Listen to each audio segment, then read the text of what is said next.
Welcome to Let's Learn at Fort Monroe. Today, we're talking about the Mars Tower.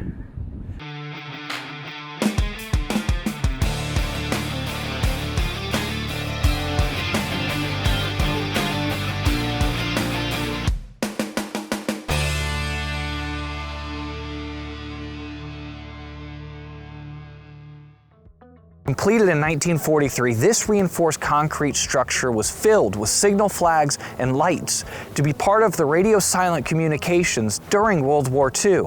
Believe it or not, after that, it was loaded with weather equipment and stayed a weather station until the 70s. Once the weather equipment was removed, it actually served as a brief meeting hall for the Boy Scouts Club. At the Fort Monroe Authority, we take the necessary steps to preserve the Mars Tower and the other historic buildings around the fort. Thank you for watching, and make sure to join me on our next episode by following our Facebook page and subscribing to our YouTube channel.